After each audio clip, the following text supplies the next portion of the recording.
कई बार ये होता है कि जो फैमिलीज होती हैं उनका इंटरफेरेंस बहुत ज़्यादा हो जाता है, स्पाउस की फैमिलीज का इंटरफेरेंस काफ़ी ज़्यादा हो जाता है सर। हाँ।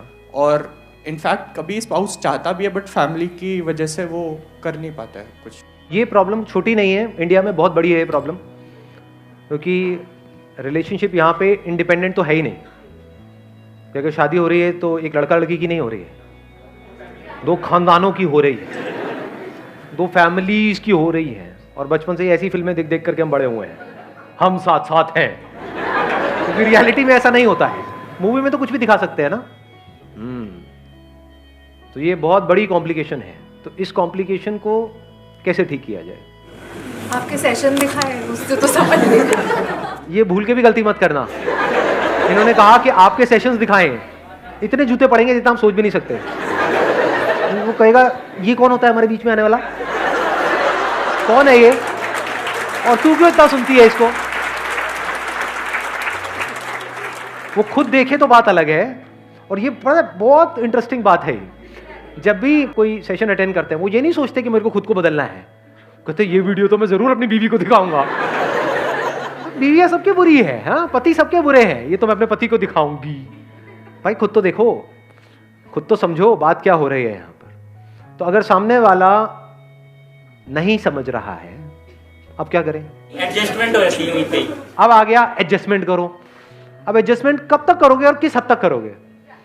क्योंकि अगर if you are talking about adjustment, तो अगर वंस यू स्टार्ट एडजस्टिंग तो सामने वाले की एक्सपेक्टेशंस आपसे बढ़ती है कम होती है? हाँ, आपकी इमेज ऐसी बन जाएगी, और ये तो बहुत ही अच्छी है, ये तो एडजस्ट कर लेती है।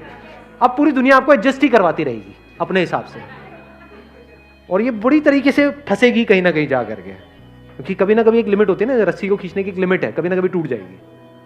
तो अब क्या किया जाए? अब यहां पे अगर आपकी प्रायोरिटी सेट है कि इन रिलेशनशिप्स में से सबसे इंपॉर्टेंट ये है, number 1, number 2, number 3, number 4, number 5, और बहुत बार क्या होगा आप देखोगे कोई दूर के रिश्तेदार आपके घर में आए, उनकी वजह से आप अपनी बीवी से लड़ रहे हो। पागल नहीं हो? खुद सोचो, मतलब वो क्या मजे लेने के लिए आए, वो तो आए आपको लड़वाने के लिए है। तो यू मस्ट प्रायोरिटाइज। हो सकता है कोई 100वें नंबर के बंदे की वजह से आप पहले वाले से लड़ रहे हो, तो पहले तो इसको आपने प्रायोरिटाइज किया। अब ये जो पहले नंबर पे है पर्सन, यही सबसे इंपॉर्टेंट है ना आपके लिए। इस रिलेशनशिप को पूरी जिंदगी चलाने के लिए क्या क्या ऐसी क्वालिटीज हैं या क्या क्या ऐसी कंडीशंस हैं जहां पे मैं कोई कॉम्प्रोमाइज करने को तैयार नहीं हूं? For example, extra marital affair, I will not compromise under any circumstances. It must be very clear. नहीं तो वो एडजस्टमेंट कहां तक जाएगी उसकी कोई लिमिट नहीं है जी। सामने वाला तो कहेगा एडजस्ट करो। तो आपने वहां पे प्रायोरिटाइज कर दिया कि ये चीज है जो सबसे इंपॉर्टेंट है इस रिलेशनशिप को एंड तक ले जाने के लिए, ये नंबर 1 पे है, ये नंबर 2 पे है, ये नंबर 3 पे है, नंबर 4 पे है, नंबर 5 पे है, नंबर 10। तो 10वें नंबर की अगर कोई चीज है उसकी वजह से तो हम नहीं लड़ रहे कहीं, बट अगर कोई पहले नंबर की चीज है तो अब क्या करोगे? एडजस्ट करोगे? वहां पर वहां पे लड़ना पड़ेगा, तो लड़ने के लिए तैयार रहो। You must be very clear कि ये पहले नंबर पे है। इस रिलेशनशिप को अगर एंड तक चलाना है, ये आपने क्लियर सामने वाले को बताया हुआ है कि I will not be able to compromise on this, मान लो ट्रस्ट, और दिस और दिस। मान लो तीसरे नंबर पे कोई है प्रॉब्लम, वो तीसरे नंबर पे क्या हो सकती है? बदतमीजी से बात करना। रिस्पेक्ट इंपॉर्टेंट है लेकिन ट्रस्ट के जितनी नहीं है ना, क्योंकि वो तीसरे नंबर पे है, तो आपको पता है यहां पे कॉम्प्रोमाइज किया जा सकता है। जब दो लोग साथ में आते हैं रिलेशनशिप में तो लड़ाई झगड़ा भी हो जाता है, कभी कभी बहुत ज्यादा भी हो जाता है। ये सब पार्ट ऑफ गेम है। ज्यादा वहां पे सेंटी नहीं होना है बैठ करके कि ऐसा कैसे बोल दिया तूने मुझे। अरे बोल दिया, वो भी भूल गया, तू भी भूल जा। समझे मैंने क्या बोला है? कि ऐसा तो नहीं है कोई सिचुएशन है जो तीसरे नंबर पे है उसकी वजह से आप रिलेशनशिप को ही खत्म कर रहे हो। प्रायोरिटाइज किया है हमने या नहीं किया है? ज्यादातर लोगों ने नहीं किया है, ऐसा सोचते ही नहीं है। लड़ रहे होते हैं छोटी छोटी चीजों की वजह से कि तुम मुझे प्यार नहीं करते। प्यार क्या होता है? What do you mean by love? प्यार नहीं करते, प्यार कर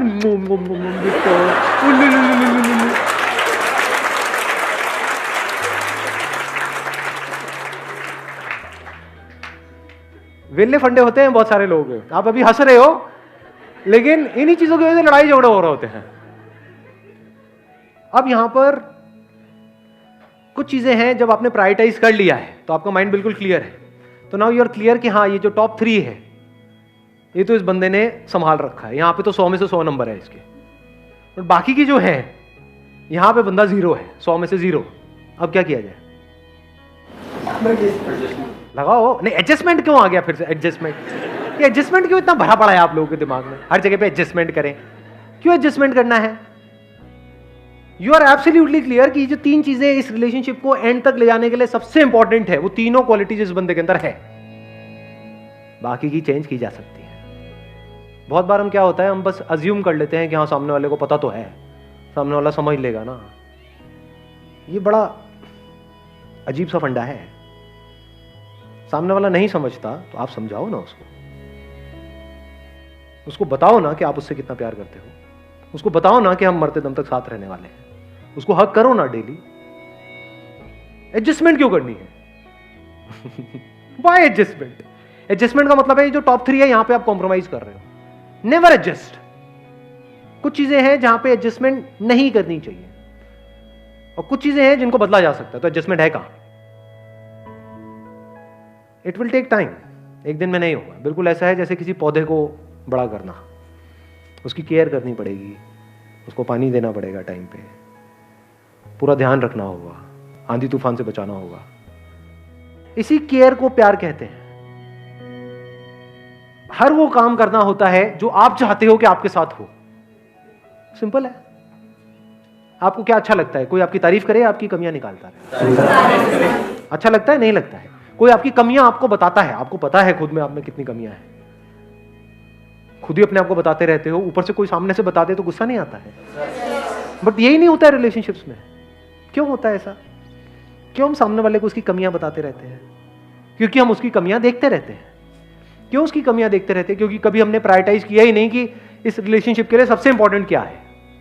अगर हम प्रायोरिटाइज कर लें तो, and once we are clear कि अब ये जो 3 चीजें हैं ये इस पर्सन के अंदर है, अब मरते दम तक चाहे कुछ भी हो जाए, दुनिया इधर की उधर हो जाए, हम अलग नहीं होने वाले। Not possible. अब क्या मुश्किल है इसको देखना कि मैं क्या चाहता हूं अपने लिए, और वैसे ही मैं सामने वाले से एक्ट करूं, मतलब उसकी तारीफ करूं, नॉट फ्लैटरी, जेन्युइन कॉम्प्लीमेंट्स। सामने वाले को अच्छा लगेगा? नहीं लगेगा, चाहे वो मेल हो चाहे फीमेल हो। याद रखो, अपने ऊपर रख करके देखो कि कोई कुछ अच्छा बोल देता है, कितने दिन तक याद रहता है? रहता है? नहीं रहता है। कई बार पूरी पूरी जिंदगी याद रह जाता है।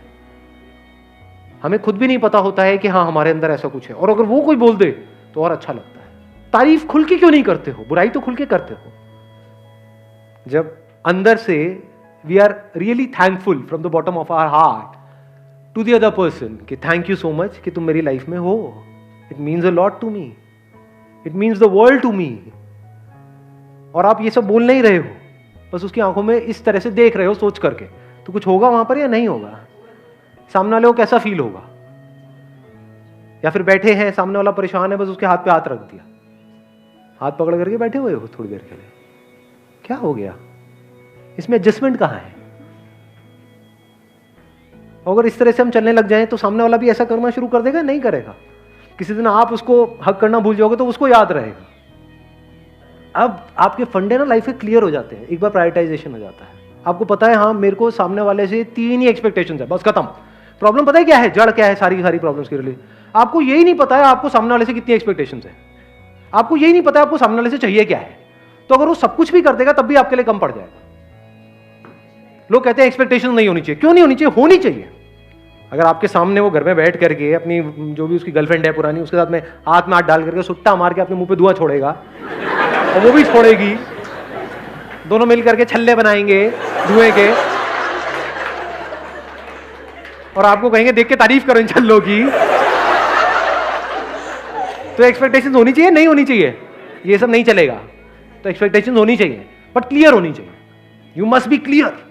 सोचो कहीं पे काम करते हो और वो जो आपका एम्प्लॉयर है उसको यही नहीं पता है कि उसको आपसे चाहिए क्या है, तो आप कितना भी कर दोगे कम पड़ जाएगा। अगर वो पहले ही प्रॉपर्ली डिफाइन कर दे कि भाई तुझे महीने में ये 4 काम करने हैं और इसको 4 को अच्छे से करना है, ये किया तो तू एक अच्छा एम्प्लॉय है, नहीं किया तो एक खराब एम्प्लॉय है। वंस दैट इज क्लियर तो छोटी मोटी चीजें मैटर ही नहीं करती हैं। कभी सामने वाले ने कभी गुस्से में है, उसका मूड खराब है, उसने चीख चिल्ला करके कुछ बोल दिया, तो अगर तो कोई प्रायोरिटी सेट है ही नहीं, ये टॉप 3 है ही नहीं माइंड में, तो क्या होगा, वहां पे लड़ाई झगड़े शुरू हो जाएंगे, फिर पूरा पास्ट निकल करके सामने आ जाएगा। अगर प्रायोरिटाइजेशन हो रखा है तो क्लियर है कि हाँ ये इन टॉप 3 में कहीं पर भी नहीं है, बोल दिया थोड़ा बहुत, क्या हो गया, हंसोगे वहां पर, उसके मुंह पे नहीं तो जूते पड़ेंगे, मैं गुस्सा कर रही हूँ तुम, नहीं ठीक है, कोई अब ठीक है मूड, हाँ अब ठीक है। छोटी मोटी चीजें मैटर ही नहीं करेंगी लाइफ, प्रॉब्लम हमारी सारी छोटी मोटी चीजों की वजह से है। बड़े तक तो हम कभी जाते ही नहीं है, बड़ा तो कुछ सोचते ही नहीं है, छोटा चिंदी सोच है।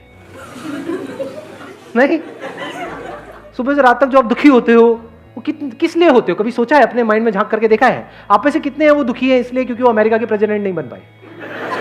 एनीबॉडी? दुखी किस लिए है? अरे वो मैं वहां पर जा रहा था, मेरे ना कहीं बटुआ गिर गया, उसमें 25 रुपए थे।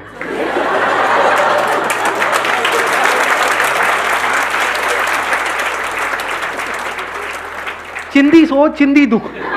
अबे दुखी होना है तो बड़ी चीजों के लिए हो ना लाइफ में, छोटी मोटी चीजों के लिए दुखी होते रहते हैं, उसी में हमारी लाइफ निकल जाती है पूरी की पूरी।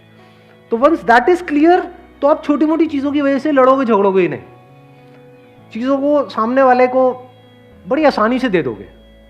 जैसे शादी के बाद क्या होता है, शादी के बाद अगला स्टेप क्या है? अबे हंस क्यों रहे हो, मतलब बेबीज, हाँ ठीक है, बीच के स्टेप्स को स्किप करो, बेबीज, हाँ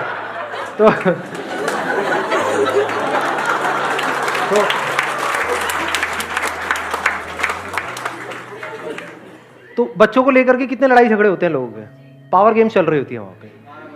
अगर आपको समझ आ जाए कि ये मेरी वो जो प्रायोरिटीज है उसमें है ही नहीं, क्योंकि सामने वाला भी उसके लिए कुछ गलत थोड़ी ना करेगा, तो अगर सामने वाला सब कुछ अपने हिसाब से करना चाहता है उन बच्चों के लिए, तो करने दे, इससे बड़े तो मेरे लिए कुछ है ही नहीं। बढ़िया है, मेरा काम सिर्फ एक होगा, बैठ करके कमियां निकालता रहूंगा आराम से, तू कर ले। ये बेस्ट होती है अप्रोच लाइफ में। नहीं, कभी कोई ज्यादा चौड़ा होता है ना लाइफ में कि मैं करूंगा अपने हिसाब से, अरे तू कर, इससे बढ़िया कुछ हो ही नहीं सकता। मैं खड़े होकर के ये क्या किया है, ये ढंग से नहीं किया, ये बेकार है, अरे हाँ ये गलत है, कुछ मत करो। मतलब अगर सामने वाला यही चाहता है तो बढ़िया है। अब देखो वहां पर भी हम लड़ रहे होते हैं, नहीं मैंने ऐसे ऐसे घूंचों को देखा है, वो दीवार के रंग को लेकर के लड़ रहे होते हैं, नहीं पिंक होना चाहिए, नहीं येलो होना चाहिए। अबे येलो भी हो जाएगा तब भी तू खच्चर का खच्चर ही रहेगा।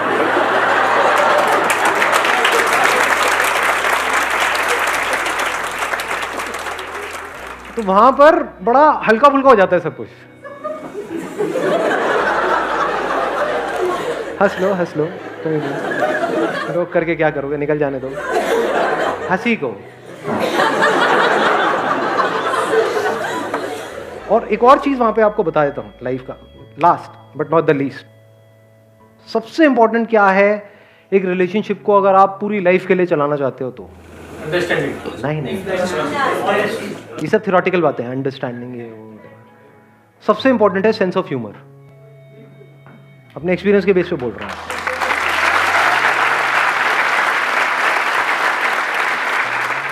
कुछ भी हो रहा है हंसते रहो, पागल क्यों हो जाओ, ये तो पागल है, पागल ही सही चलते हैं, लंबे टाइम तक पागल ही चल सकते हैं, समझदार नहीं चल सकते, समझदारों की लड़ाई झगड़े हो जाते हैं।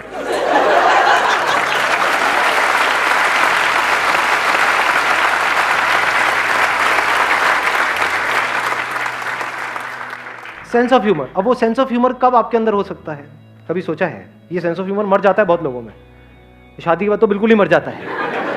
हंसने के लिए दोस्त ढूंढते हैं, बहाने ढूंढते हैं, कि जब तक 2-4 लगाएंगे नहीं तब तक हंसी नहीं आएगी।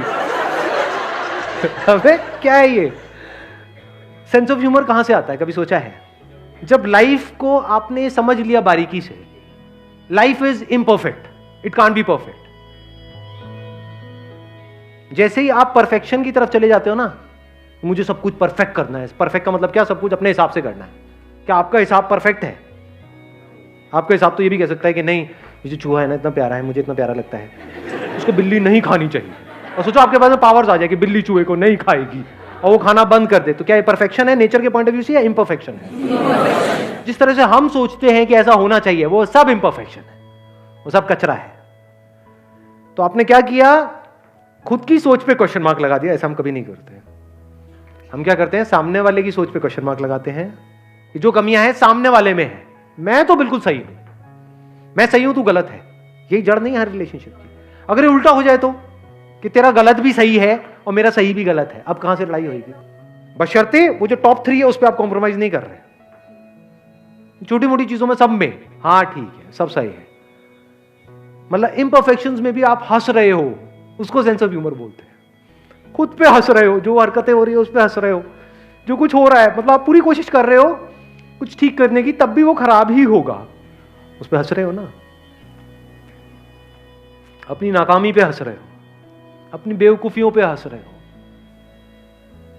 हंसने का मतलब, दूसरा मतलब क्या है? Let go. हंसी का मतलब लेट गो नहीं है, छोड़ देते हो।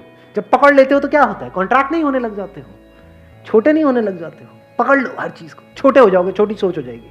हंसने का मतलब क्या? ऐसे रिलीज कर दिया, हाँ ठीक है, बढ़िया है, लेट गो। तो फिर 24 घंटे हंसी आती रहती है चारों तरफ, सब कुछ, क्योंकि देखा जाए तो सब तरफ कॉमेडी कॉमेडी है। लड़ाइयों की जड़ खत्म। जब लड़ाई नहीं हो रही होती तब भी हंसी आ रही होती है, ये क्या हो गया, इतने दिन हो गए लड़ाई नहीं हुई। और लड़ाई हो रही होती है तो हंसी आती आती है। हंसते खेलते रहो, इसमें क्या दिमाग लगाना है? इसमें मुश्किल क्या है? आसान है। आसान है मुश्किल है? आसान है मुश्किल है? Thank you so much, wish you all the very best.